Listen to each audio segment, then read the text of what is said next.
So, with a lot of ups and downs in gaming these last many years, one thing has been a constant expectation for me: the next Elder Scrolls game. It's already 14 years since we got Skyrim, and Elder Scrolls 6 is taking its time. It's also at the mercy of Bethesda, which I don't really have a whole lot of stock in at the moment. I would trust Bethesda to make a good game again about as much as I trust myself ever quitting energy drinks. As a result, my excitement for the next Elder Scrolls has fallen in parallel with Bethesda's credibility these last 10 years. So we're scraping the barrel at this point. But there is some potential for reliving the glory of the Elder Scrolls while we wait to see how Bethesda are going to shit their leg next. Because there is a project that has been in development for about a decade at this point at the hands of a community of modders and other contributors, called Skyblivion. Now, Skyblivion, as the name suggests, is a project that aims to recreate Oblivion using the Skyrim Special Edition Engine. This is done entirely by a group of volunteers and the TES Renewal modding group. The game is recreating the world with all the quests, NPCs, creatures, cities, everything is getting an overhaul. The game will be completely free, but it will require that people own both Skyrim Special Edition and of course Oblivion itself, including the DLCs.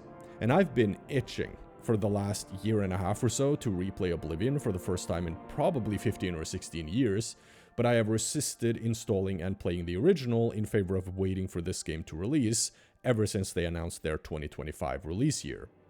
Rebel's Eyes, the lead on this project, regularly live streams the development, which is very fascinating and interesting to follow along with, and I try to check in regularly whenever I catch him live. The project is staying true to the original in a largely general sense, but are also taking some liberties either due to fixing flaws in the game, improving the experience, or in order to avoid legal issues. In their latest development update, published on this last New Year's Eve, they gave a detailed update about the state of the game and the progress they have made over the last year or so. I have always had a healthy amount of skepticism to projects like this, simply just because it's something that people are doing in their free time and on their own incentive. Which means, as we have seen many times before, it ends up taking a very, very long time to get anything completed, and also a lot of the time, unfortunately, projects end up being abandoned. So I very early settled into not having any real expectation of ever seeing this project being finished and being able to play it. So it is a very good thing to now see them actually just a year away from the finish line, and I think this is going to be a breath of fresh air for me in video games this year. Now, the game is looking very much like Skyrim, and Skyrim is obviously looking quite outdated at this point. I mean, it kind of looked outdated back in 2011, so no surprise. The biggest challenge here is the unfortunate limitation that comes from being tied to using the Skyrim engine. There is only so much they can do to dress up what is at this point a very outdated engine. This will be the biggest hurdle as well, I think, for a lot of players who are new to the Elder Scrolls, as I think the majority of people who are interested in playing this game already is going to be people like me, who played the old games or at the very least Skyrim and remember them fondly, and are therefore not going to have that same hurdle to cross in terms of how the game looks and plays.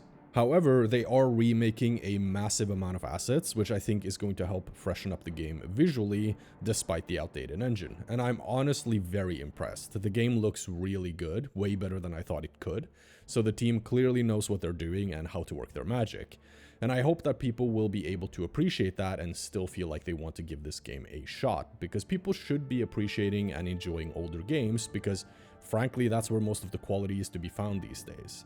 And accomplishing that is also one of the stated goals for this project, so I only have hope that they succeed in introducing the Elder Scrolls to a new generation of gamers, as well as the old guard like myself just wanting to relive the good times. They also released a gameplay demo late last year showcasing a couple of quests, which I'll show in the background, which looks very promising. This very clearly shows how much like Skyrim the game will play and feel, both in terms of how the character models look, but also the combat and animations that are basically straight out of Skyrim. The environments actually look very unique and not really a lot like Skyrim at all, obviously as this is set in Cyrodiil with a different climate and different architecture, but also because most of the assets are likely original made assets by the modding team. They also, as of this latest update, only have 6 quests left to start work on. The rest are either underway or entirely done. And most of the underway quests have gotten a first pass of testing, leaving only a second pass before they are ready to be fully implemented. So most of the remaining work here seems to be the second pass of testing. I imagine this means that most of the actual work, like coding, scripting, tweaking, and adaptation, is pretty much done, and the testing is what remains. A part of the work that has been done on quests has included remaking many of the various weapon rewards in the game to have a bigger variety of weapons for the player. So this is very promising for the content in the game, the actual quests that the player will be doing. Landscaping the game seems to have been one of the largest undertakings and where a huge amount of the work has and takes place. They are only missing the finalizing of the Nibene region, which is the region in purple and yellow on this wiki map that I found. The other regions are all done with the landscaping, like the Gold Coast, the Colovian Highlands, the Heartlands region, which looks fantastic, the Great Forest, Westweald, Blackwood, and the Geralt and Valus Mountains. These are the mountains on the border to Skyrim and Morrowind, the Geralt Mountains bordering Skyrim in the north, and the Valus Mountains bordering Morrowind in the east.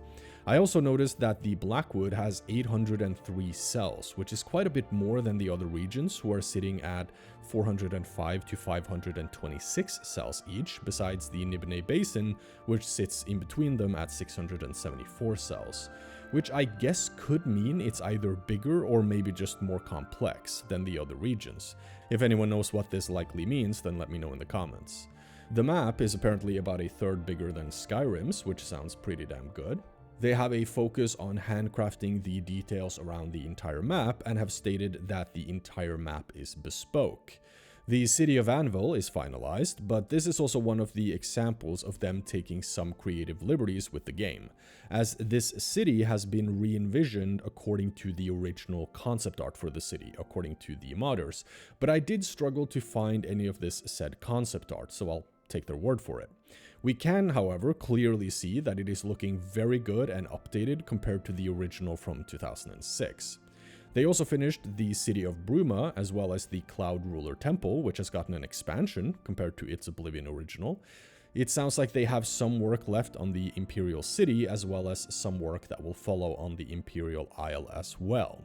They have also finished 321 cells that are unrelated to the specific regions in the world, but with the goal of expanding the map and adding exploration, as well as accommodating expanded cities and improving the general experience. Of the total 4,926 cells that are making up the world of Cyrodiil, 4,603 of these are completed, 93%.